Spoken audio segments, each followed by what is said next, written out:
Kondisi awal ngericik tipis sama kalau digas pelan dia jeda-jeda ya, kosong deder. Kalau di spontan dia bisa der tapi kosong. Nah ini kalau kondisi kayak gini berarti knalpotnya dia terlalu besar ya, knalpotnya kebesaran, terus karbunya nggak ngatasi, karbunya standar pabrik, karbu vakum.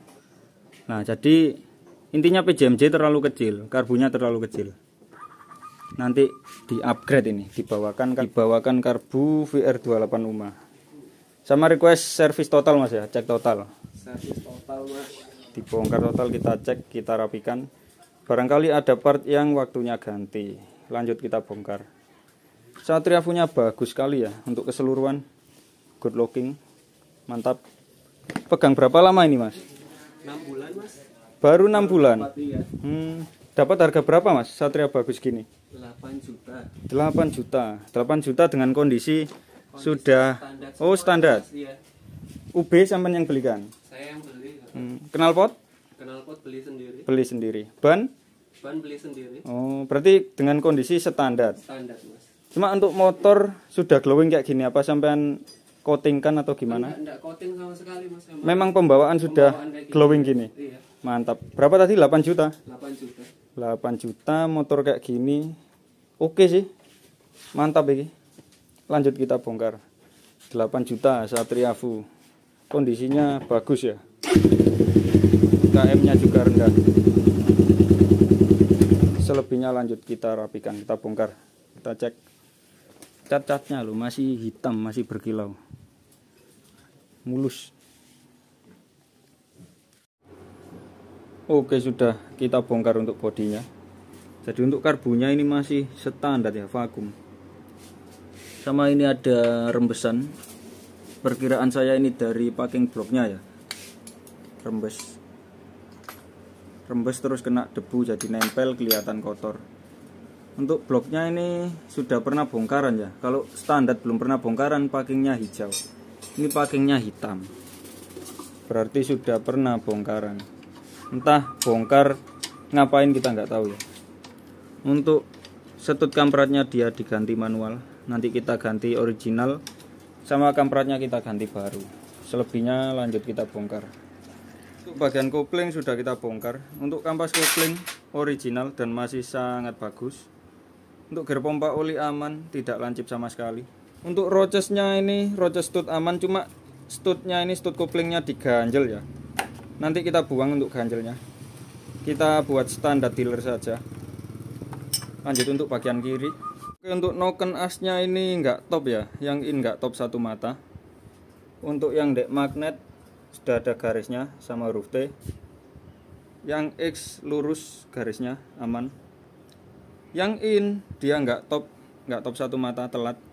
Dan gear timingnya ini posisinya salah ya, jadi nggak bisa buat acuan. Misal gear timingnya standar nanti enak bisa dihitung angka 2 ke angka 3 16 mata ya kalau standar in X. Nah ini gear timingnya posisinya salah, jadi nggak ada buat acuan, nggak ada buat ngitung. Cuma nanti bisa acuannya dari garis ini, harusnya garisnya lurus.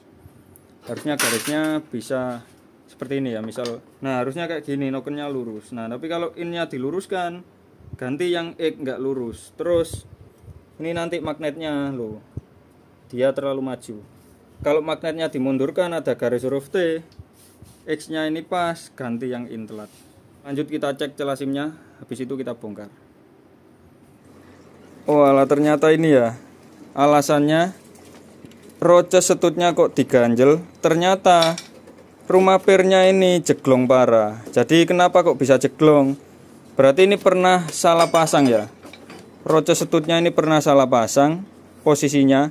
Yang harusnya kasar ngadapnya ke setut, lah mungkin kebalik, yang kasar ngadap ke rumapir. Akhirnya rumapirnya jeglong parah. Akhirnya setutannya diakal diganjal ring. Masnya tadi ngeluh kersnelengnya kadang nggak enak. Nanti rumapir kita ganti baru. Nah ringnya nanti kita buang, kita buat standar dealeran saja. Lanjut, semoga bermanfaat. Jadi untuk pasang roces jangan sampai kebalik ya. Kalau kebalik nanti rumapirnya kegerus, jeglong. Bahkan rocesnya bisa remuk ya, bisa pretel. Lanjut. Oke, untuk celah SIM-nya kacau ya. Jadi yang sebelah kamprat ini 15 bagus. Nah tapi yang sebelah kanan 23, jadi bukanya nggak bareng, kanan kirinya nggak imbang.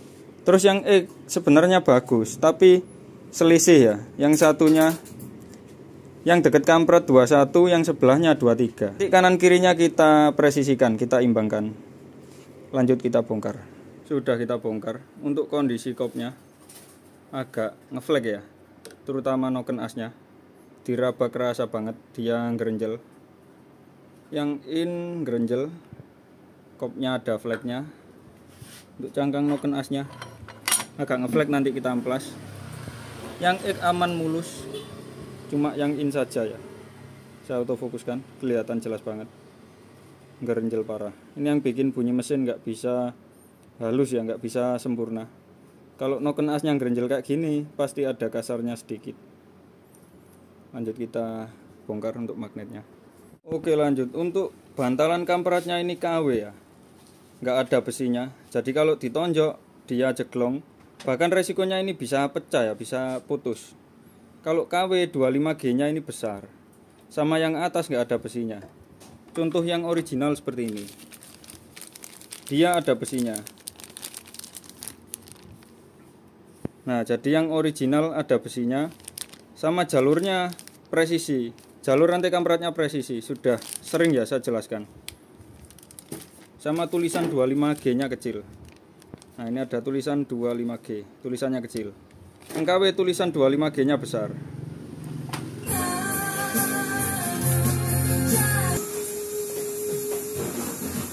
Akan ada yang pastikan pergi tinggal padamu jiwa.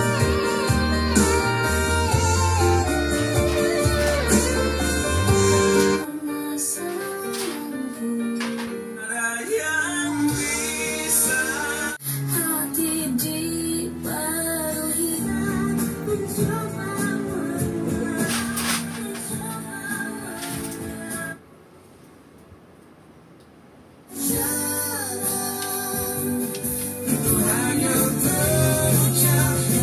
Oke lanjut, jadi noken asnya ini kegerus ya. Tapi kegerusnya bukan karena telat oli. Karena mesin ini kan misal telat oli, harusnya rusak semuanya, kan mesin ini senyawa. Jadi satu komponen ya. Mesin ini kan satu komponen, jadi misal telat oli, harusnya kampas kopling tadi sudah kegerus, sudah habis. Terus partnya harusnya rusak semua, kayak bearing apa. Ini tadi mesinnya halus, kampas bagus. Nah kok bisa noken as kegerus tapi nggak telat oli? Nah ini kegerus gara-gara stud kampratnya ya. Kok bisa stud kamprat bikin noken kegerus? Gimana ceritanya? Ya itu tadi kan pernah saya buatkan konten stud kamprat manual versus otomatis. Saya bahas masing-masing nilai plus minusnya ya. Nah ini contoh kalau nilai plus minusnya pakai stud kamprat manual, terus setelannya kekencengan. Jadi kampratnya terlalu narik, otomatis noken asnya terlalu ketarik. Jadinya noken kegerus kopnya jadi ngeflag. Bahkan ini tadi pas set SIM, saya baut rapet nggak bisa muter. Terus tak cek, tak kendorin dari ujung, tetap seret. Dari tengah langsung enteng. Ujung tak rapeti, tetap enteng. Jadi tengahnya bikin seret. Akhirnya saya gosok, cangkang noken asnya sampai seretnya hilang.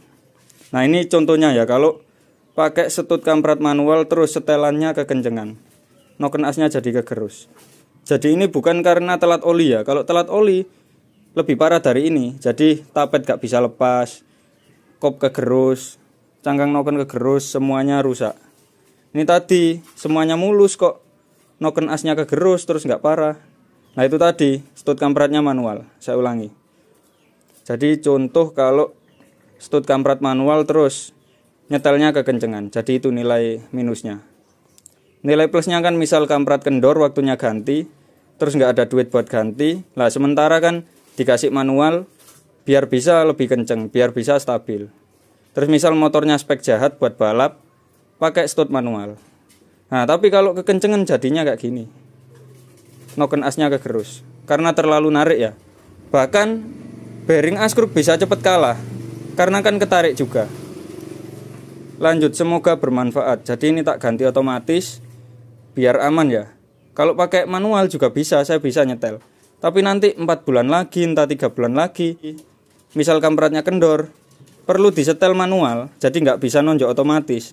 Jadi perlu masuk bengkel lagi buat nyetel setut kampratnya. Terus jarang yang bisa nyetel. Takutnya nanti kalau nggak disetel di sini, terus kekencengan, kamprat takutnya putus ya. Noken bisa kegerus lagi, bisa lebih parah.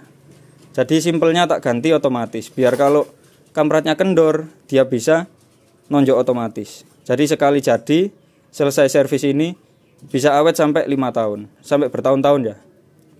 Lanjut, semoga bermanfaat. Karena ini kan motor standar, rugi kalau pakai manual, kecuali spek jahat, buat balap, atau nggak ada duit. Intinya perlunya buat diakal atau buat balap, baru pakai manual. Nanti karbunya juga kita ganti pakai UMA Racing. Untuk pembahasan PJMJ, sudah sering saya bahas, cara pasang karbu apa saja sudah. Jadi langsung ke posisi selesai saja. Setut kamprat otomatis itu aman. Kalau ada yang bilang gampang los atau apa, gampang kendor, ya mungkin dia pakai yang KW ya, pakai yang abal-abal, pakai yang 30 ribuan, 50 ribuan. Kalau misal pakai yang original harganya 160 ribuan, yang seperti ini kemasannya ya aman. Yang original SGP ya, yang real SGP, seperti ini kemasannya.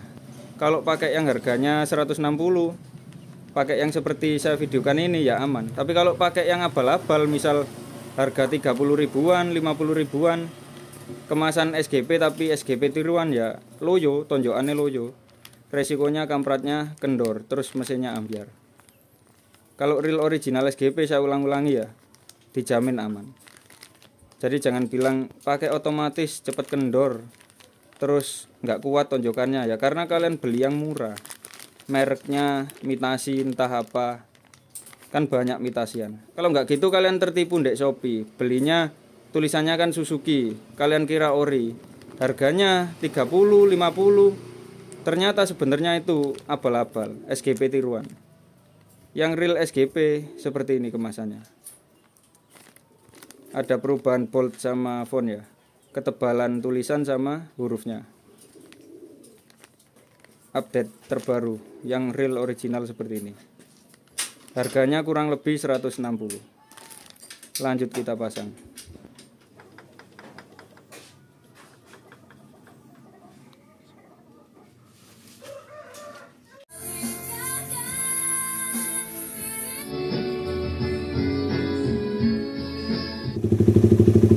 Sudah selesai. Sementara karbunya tetap pakai vakum, biar tahu perbedaannya ya.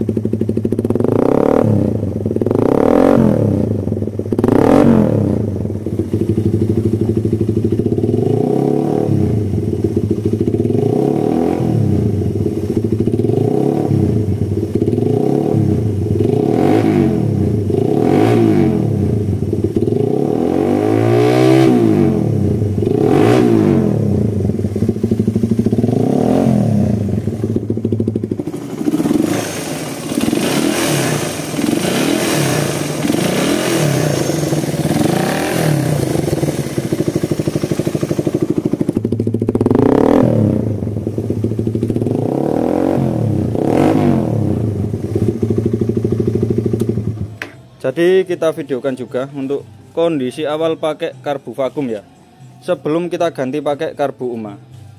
Jadi kondisi juga sebelum servis tadi, kondisi awal digas pelan dia dedet, di spontan pun kosong banget ya. Terus kalau digiring dia jeda-jeda, sekarang sudah sembuh. Digiring pun enak, langsam, digas juga lebih powerful. Cuma tetap ya masih kosong kalau menurut saya, cuma membaik gitu aja. Untuk mesin sudah tambah halus. Untuk bunyi mesin sudah sangat halus ya.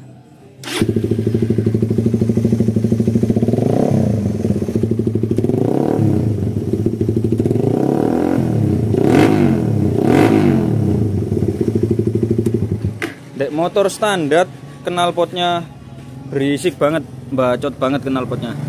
Karena karbunya vakum, PJMJ kecil, terus mesin standar jadinya ngeblar banget ya. Kayak gini malah kalau ndek cc besar tambah adem. Misal karbunya Airstrike 35, cc 200. Nah, knalpot kayak gini malah adem. Tapi kalau ndek standar dealer, karbunya vakum, udah jadinya kayak gini, bacot banget, berisik banget ya. Nggak ada gaharnya sama sekali. Lebih ke ngebrong, ngeplar. Sebenarnya sudah pernah saya bahas ya ndek konten awal-awal saya buat YouTube 2021 pertengahan.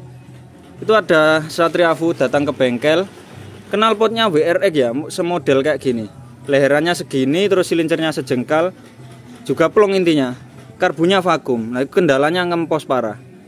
Tak besarkan PJMJ nya, tak servis, cuma membaik.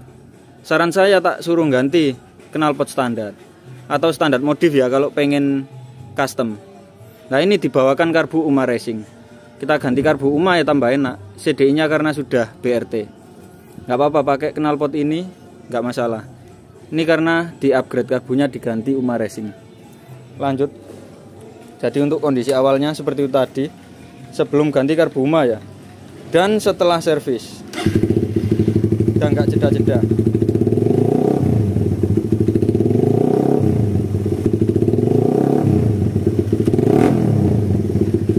Udah nggak jeda-jeda. Lanjut kita pasang.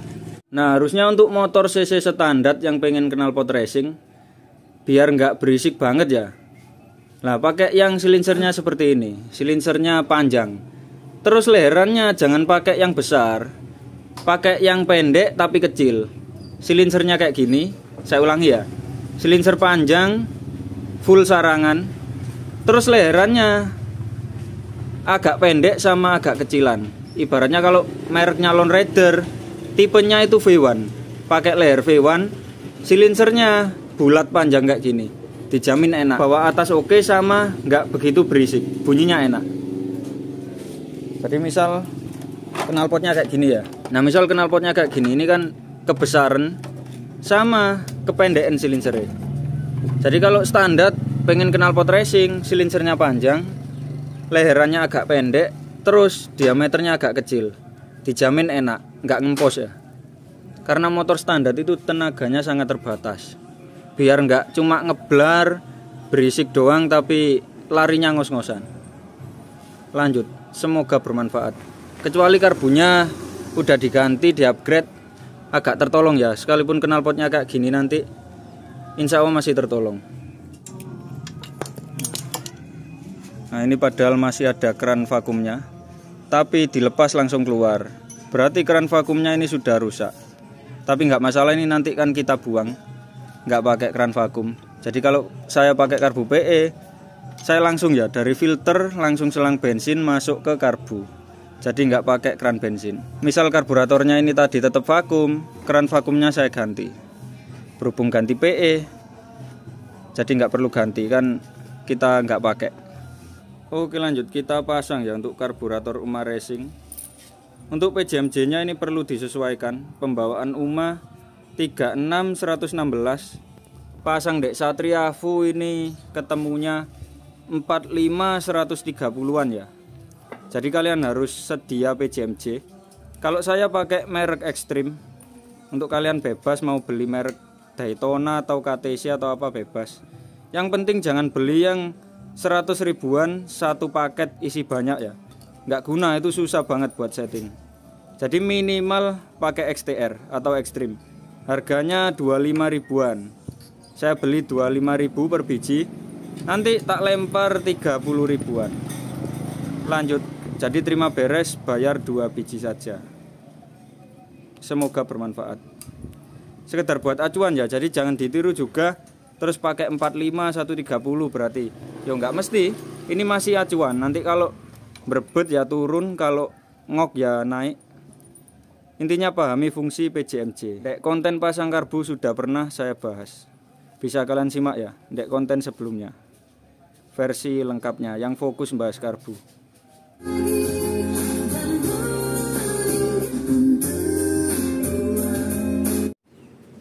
Sudah selesai, tinggal kita nyalakan. Gimana Mas? Nggak penasaran? Penasaran sekali mas. Penasaran sekali. Oh ya, untuk Masnya dari mana Mas? Saya dari Surabaya mas. Surabaya sendiri. Iya.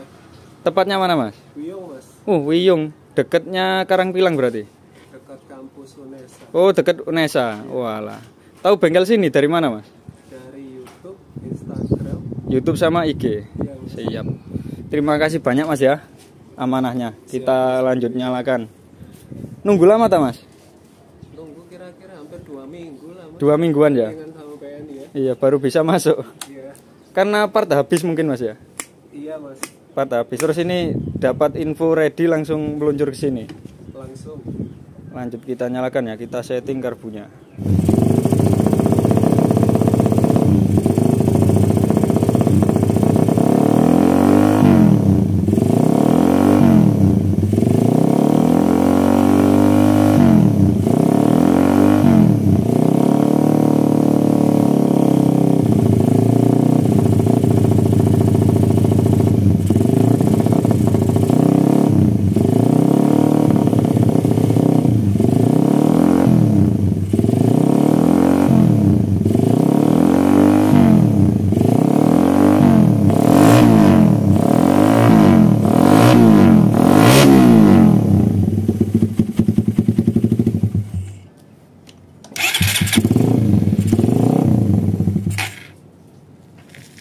Stasioner kurang besar.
Bungkus, selebihnya biar dikabari Masnya.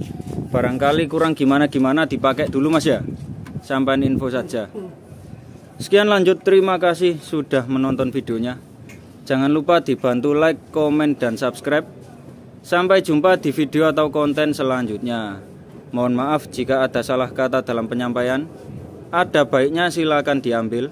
Misal ada buruknya silakan dibuang ya. Salam dari saya Bobifu 41 channel. Nah, ini untuk Masnya CDI-nya sudah BRT ya. BRT yang andalan saya ini IMEC 1 24 step. Kontak on win. Oke, kita cek untuk pengapiannya. Masnya request cek sekalian Mas sudah bener apa belum. Kita cek 33 untuk startnya. Kita kecilkan ya. Startnya kecil saja 27 biar nggak jebles. Untuk 3000 rpm 34, kita kecilkan sedikit 33. Nah, rpm 3500 sampai 9500. Kalau saya tak buat 36 derajat ya untuk motor standar. Ini 35. Diblayerkan itu masih ada ngesesnya sedikit, kurang responsif, kita besarkan. Kalau kebesaran ini nanti bikin mesin panas. Sudah pernah tak jelaskan, sudah pernah tak bahas. Misal standar dikasih 45 derajat, nah mubazir nanti responsif, tapi nanti efeknya mesinnya panas. Standar 36 derajat saja cukup. Jadi ini sampai 9500 rpm. Nah ini 38, 4500 nya kebesaran, kita kecilkan 36. Intinya ini nanti sampai 9500 36 derajat, terus sampai 9500 ke atas turun ya, 36 turun ke bawah sampai 34 sampai limiter. Untuk limiternya kita setting 12.000 saja cukup. Untuk sebelumnya ini limiternya terlalu pendek ya, 11 ribuan. Kita setting 12.000. Limiter itu wajib, enaknya pakai CDI IMAX yang ada remote-nya. Limiter bisa disetting sesuka hati, sesuai kemampuan mesinnya. Jadi nggak cuma teriak non limit tapi nggak ada tenaganya. Kalau tenaganya sudah turun di dyno test, misal puncaknya 9.000, ya udah kita limit 12 saja.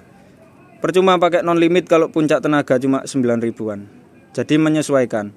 Kecuali puncak tenaga mampu sampai 13.000 ndek dyno test. Nah nanti limiternya buat 15.000 nggak masalah, nggak sia-sia. Nggak sia-sia resikonya limiter tinggi kan ambiar. Nah tapi nggak ada tenaga ya kan buat apa. Jadi limiter itu sesuai kemampuan mesin. Motor standar 12.000 saja cukup, biar safety.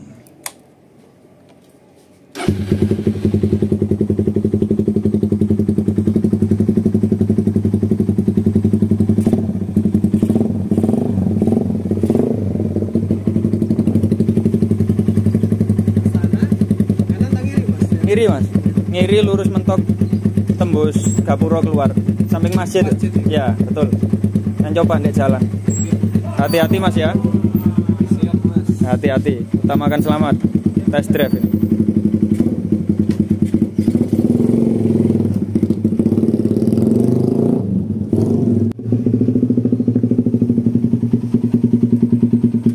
Gimana mas? Enak pol mas. Enak pol. Beda dari tarikannya. Beda dari tarikannya terus Sepeda rasanya ngajak lari terus gitu. ngajak lari terus. Terus gitu koplingannya enak sekarang. Koplingnya sekarang enak. Koplingnya tadi kendalanya rumapir jeglong, terus roces stud koplingnya aman, cuma stud koplingnya diakal diganjel ringnya kecil jadi goyang-goyang nggak enak. Tak ganti rumapir baru, terus rocesnya standar, stutannya nggak pakai ganjel, udah enak. Kampas pembawaan masih 90%-an. Setting SIM terus pasang karbu UMA, udah yang jelas beda jauh. Terus top noken sebelumnya juga telat satu mata, topnya salah, ini sudah rapi, memang dijamin beda jauh. Terima kasih mas ya. Sama mas, top rekomendasi. Terima kasih banyak. Selebihnya sampean info saja nanti pas sudah pulang. Kita lanjut pasang CDI IMAX ini yang kemarin servis juga, yang kemarin kita live belah mesin. Nunggu kruk asnya jadi. Paket bore up sudah sampai. Ini project bore up 66, kruk as standar balan sama restorasi. Oke. Selesai. Ini konsep motor yang saya suka ya. Proper, knalpot standar. Ini besok saya pakai spek kayak gini ya, seneng. Spek kencang anti tilang. Silincernya Thailand, bunyinya ngebas enak. Karbunya PE, terus CDI-nya pakai BRT IMAX. Bunyi mesinnya enak, halus. Bunyi knalpot nggak berisik, tapi tarikannya enak.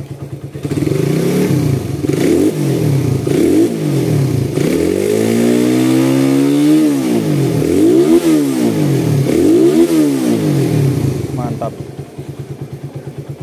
Spek kencang tapi nggak berisik. Karbu PE, CDI BRT, knalpotnya CBU main leheran.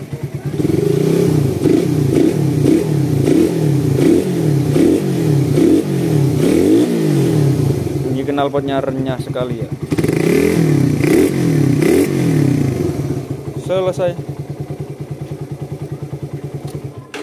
Kata siapa di Madura motornya Jamet ya. Ini dari Madura motornya proper loh, plat M.